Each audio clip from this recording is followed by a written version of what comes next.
This is my first build Volkswagen engine. 1972, I'm guessing at, based on some things I found on it. My father originally was the last guy to rebuild this. So, and he has since passed away, so, you know, I'm kind of winging it on my own here.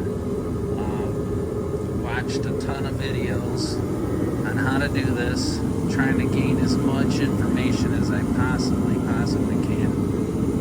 You guys, a lot of guys have been very helpful on that. Just want to point that out, and so I appreciate that. But this is my very first build. A few things I decided to do with this build is one of the biggest things was I was looking to get a few more ponies out of it, so I upped the cylinders to the 88 millimeter slip-ins, and they're in one of these boxes. I'm not going to pull them out right now. I'll probably show them later on as this thing goes back together. But one of the things I did do is I got the new crank gears. Found out this the drive gear for the distributor was wore out on the last one, so I just went ahead and purchased a new kit for all of that. I'm using the original rods, and I got pretty far into the build so far, you know, as far as my ability. And, you know, I'm glad it's actually taken me a while, because, you know, as I'm watching videos and going through things, I've noticed, well, I got one of my rods backwards here, you know, for starters. They do spin in there fairly well. Right now they got assembly lube on them, so they're kind of thick, but there's nothing hanging up. So, you know, I'm pretty happy with that. One of the things that bothers me after having it open for so long is, you know, rust is starting to accumulate because of that. I'm going to try and clean that off and get as much of that off as possible. Believe it or not, this crankcase has been hosed a million times. It doesn't look real clean, but it's as clean as I can get it. I did have it line board, and, you know, because of not having it assembled right away, I'm starting to get a little bit of corrosion already on the new line board, which I don't know if that's going to cause me too many issues. But that's another reason I'm taking it apart again. You know, I'm going to take some steel wool to this, try to polish those out a little.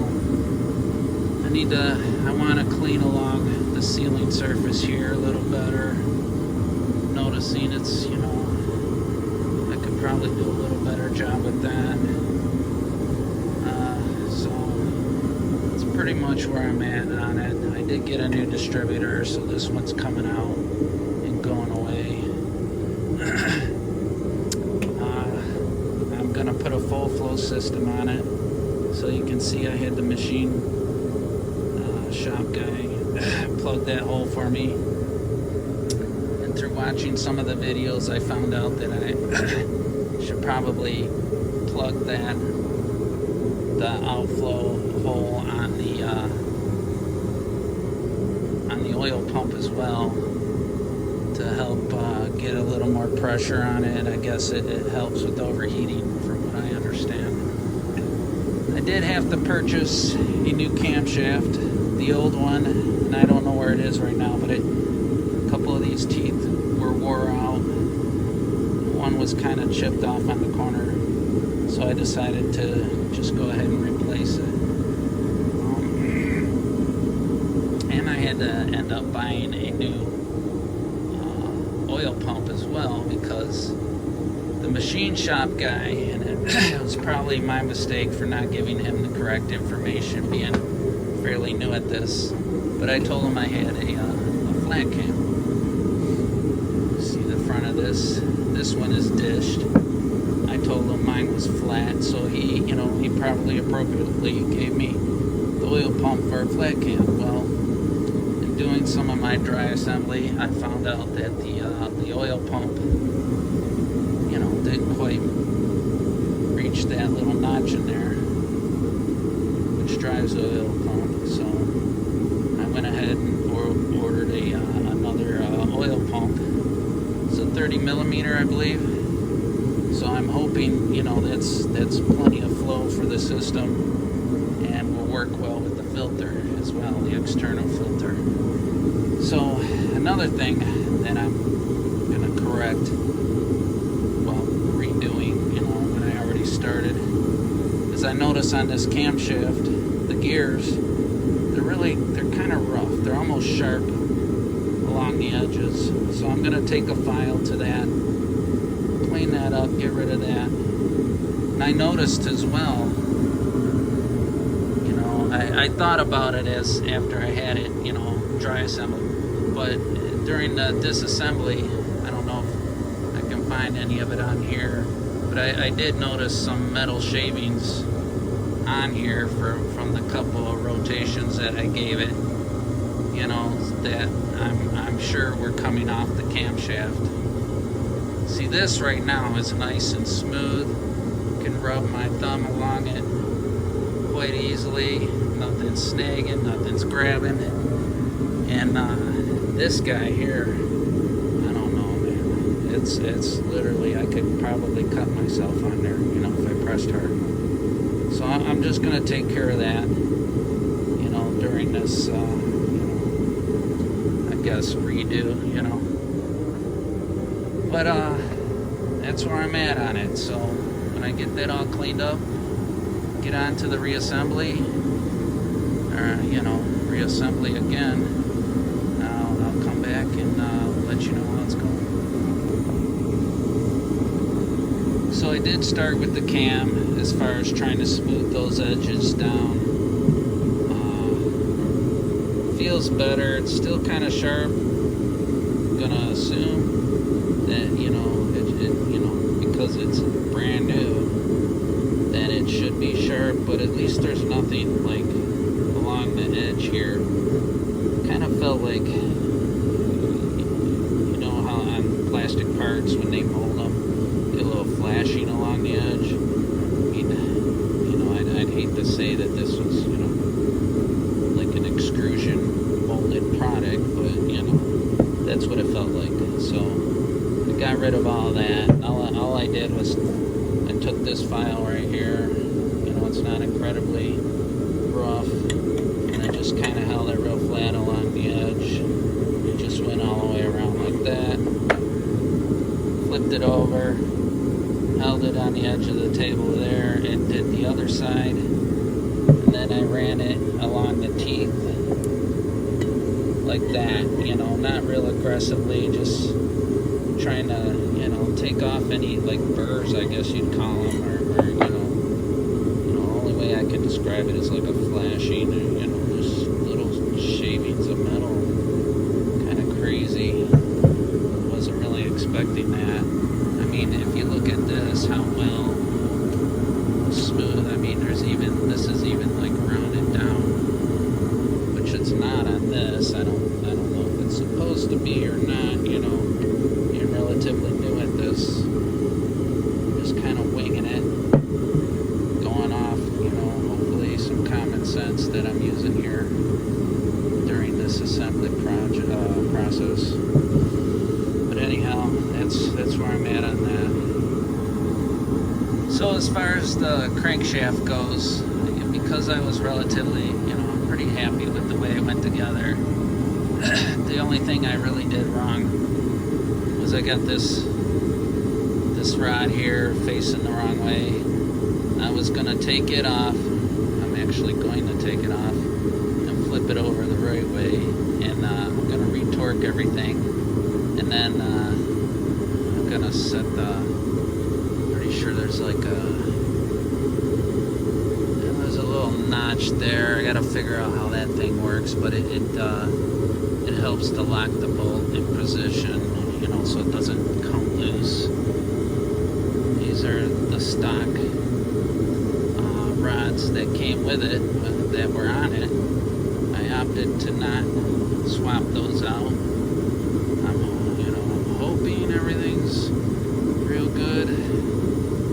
I did get new bearings, obviously, so that's all new. I sort of, I eyeballed them, I inspected them, I gave them a pretty good run through, I thought, and they seem to be good, so I'm gonna run with them, and it feels a little tight compared to that one, but maybe when I flip it over, that'll correct it, right? But, and then other than a little bit of rust, I'll try and wipe it off to the best of my ability. And, from what I understand, these motors are pretty tough and they can take a lot of wear and tear. My main thing with it, I want to get a few more horsepower out of it. And, I want it to last a while, so, but at the same time, I don't do this all the time, and time is a factor for me, so I'm gonna throw it together and we'll see what I get, but that's where I'm at on the crankshaft, so I'm gonna pause it for now. So I flipped it around. You can see the little nubs are all on the same side. This is up in the crankcase, which would be the top side when it's installed. Anyhow, they're all facing the same way. The book says to go to 25 and then 36. This book was written for me, trust me. Anyhow, I am pretty much a complete idiot when it comes to this. I'm not completely ignorant when it comes to motors and how they work and, mechanical stuff. But this particular engine here, brand new. So I wrote it down right there. Rod variance 25 to 36. So that'll help me remember. So I went ahead and torqued them all to 36, like the book told me. Anyhow, as I'm torquing them, and they needed a little more torque. I know how this locking washer works. All right, I kind of ding it up into the groove there, and that holds it in place. These two have it, and that's all well and good. This one has it. Beautiful thing. This one. What's going on there? Why is that so different? Crazy, huh? I don't know. But anyhow,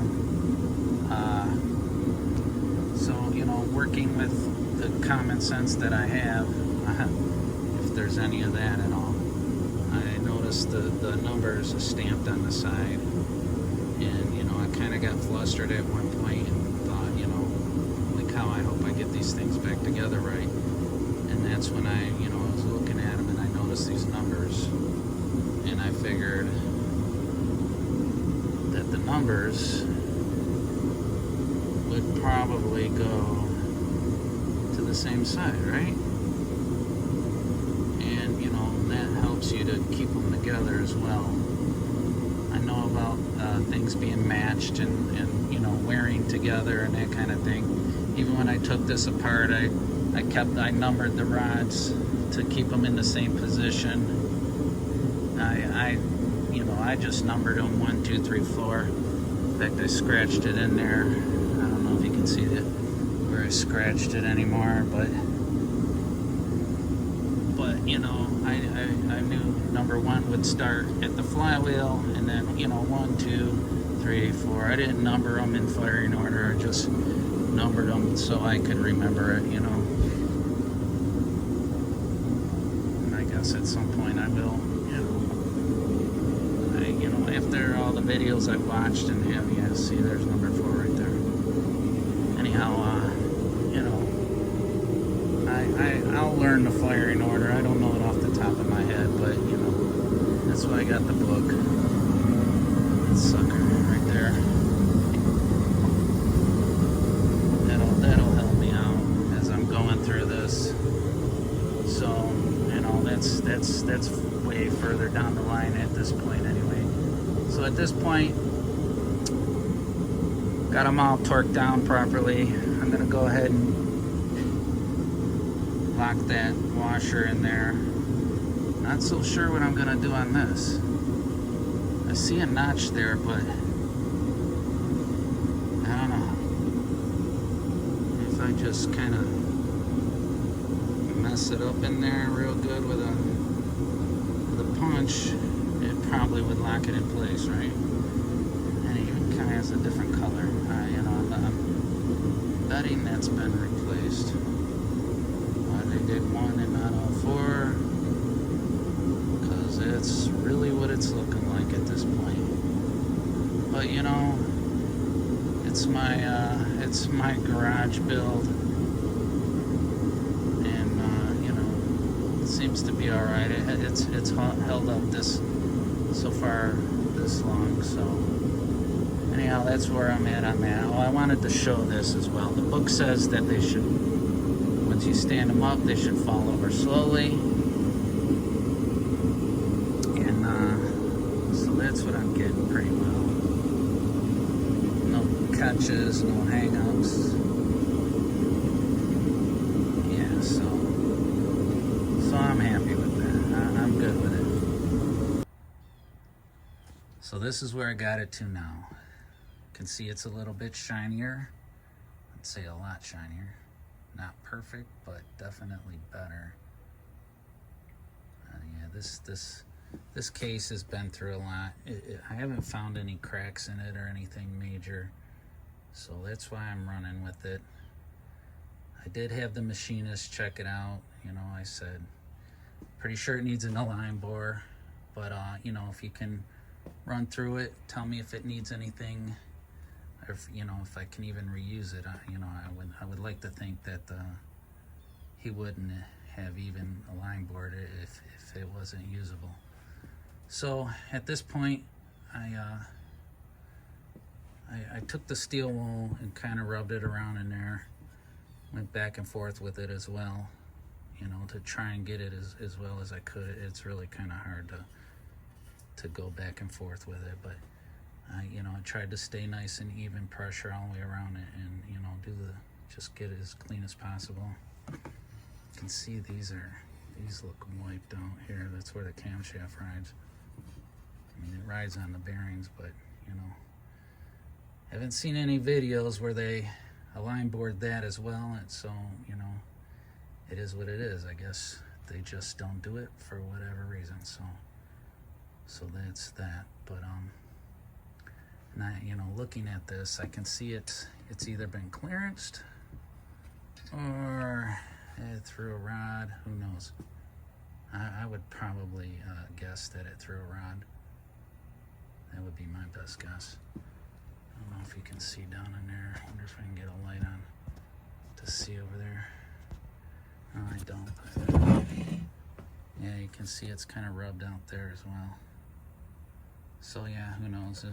It's been around since '72 for sure, if not longer. So it's seen a lot.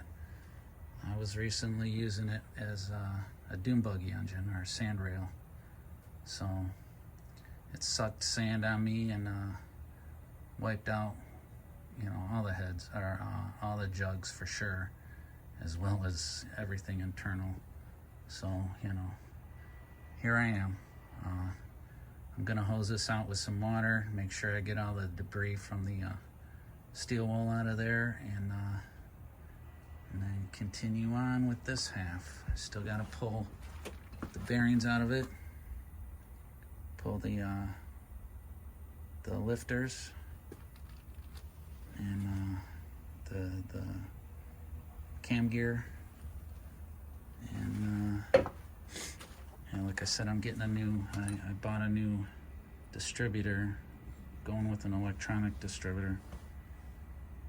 I guess in my world, the best thing about that is not having to readjust points constantly and keep them clean and all that. So that's why I decided to go with that.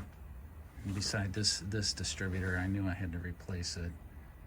The shaft on it is just really wonky. Maybe when I get it out of there, I'll show you. But so that's where I'm at. Gonna hose this out with water, set it aside, and then continue on this half. Well, I'm getting to this half of the case, and cleaning it a little more thoroughly than I had initially. That was, one of the main intentions of starting this project over. But and I'm glad that I am at this point, because I found out a couple things that I think would be helpful. One of them is this guy here. I haven't heard too many guys really discuss this, so what it's for, I'm not sure. An application for a different vehicle, who knows? I don't know. But anyhow, it went there, right? Has a gasket under it, but doesn't have any obvious use. I mean, at least as far as I'm concerned. But in pulling it off, I did find some grit that, I don't think I could have gotten out of there otherwise. So I'm glad I did that. That was one of my intentions when I started this anyway. I did buy a new kit for that, and it came with the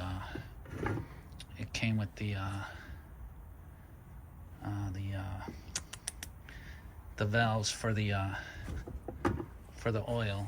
Damn it, I can't think of the name right now. Anyhow,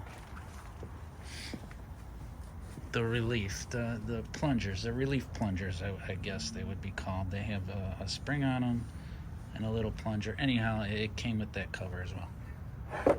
And in doing this half, getting in around these studs a little better. You can see down in there's some old sealant that didn't come out initially. Again, this was a lined board, and you can see some of the corrosion that built up because I didn't get the halves put together right away, and it didn't I didn't coat it with anything. Kind of a dumbass move, but here I am trying to correct it anyway. So anyhow, getting in there with one of these picks, getting all the crud out, just trying to clean it up as well as possible, with the air hose and some degreaser and that kind of thing. Getting ready to grab some steel wool and give this half hell as well, so I'll get back after that. Okay, much shinier, at least on the surfaces that mean anything. Some of that stuff, it's like, I don't know. I mean, for doing this, backyard mechanic, I guess you'd say, style, I think that's sufficient. At least cleaned up some of the corrosion that was on these. I still got to blow it off and get all the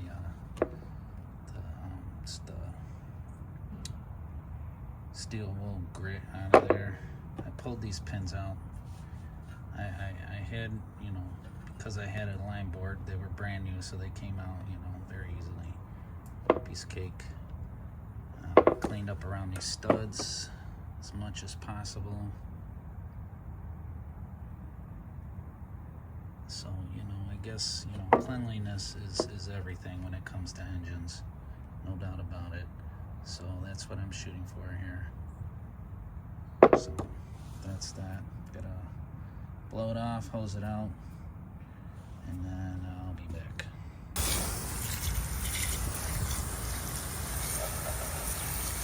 Now the hosing it off process. Not exactly rocket science.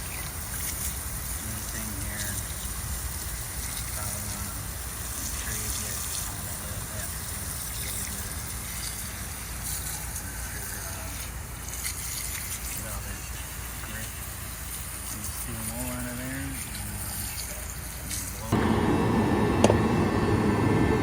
distributor. So this is one of the reasons I opted to replace this. You can see that, or how well it shows up. A little bit. I don't know if it's supposed to be like that. Guessing it is. It seemed a lot worse first time I looked at it. Let's see if I can pry it open.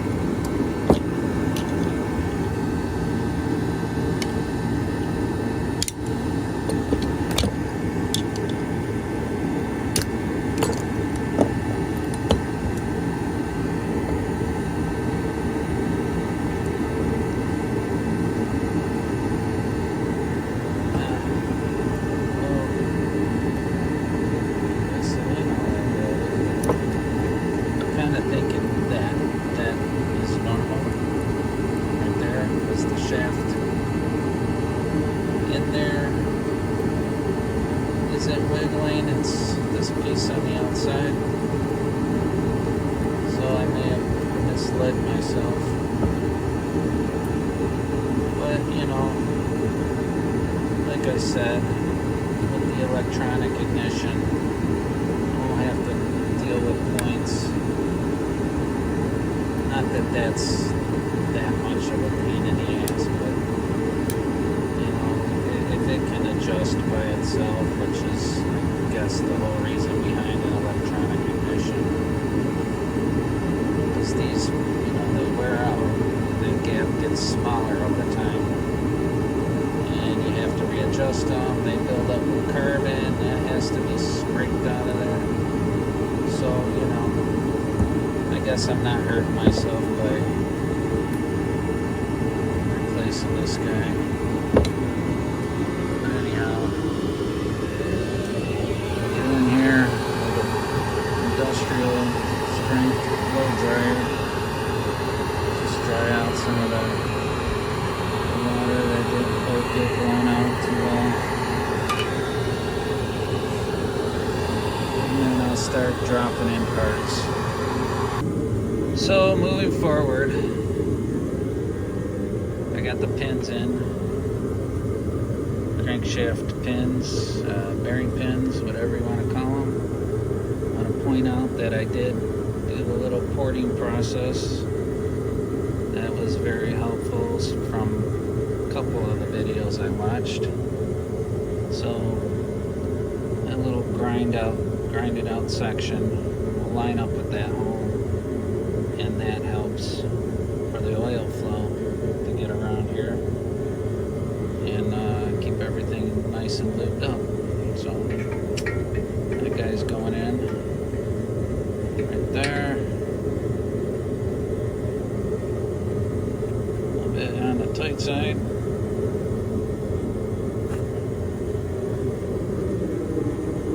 Give a couple wraps with a mallet if I can find them. Yes, so organized. There it is. Look, it's right there the whole time. Give it all. Just kind of whack it in there.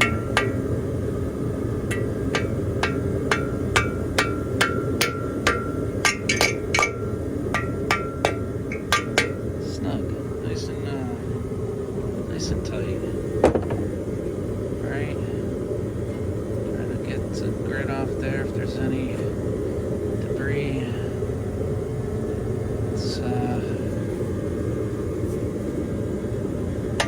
getting put back in after I took it all out.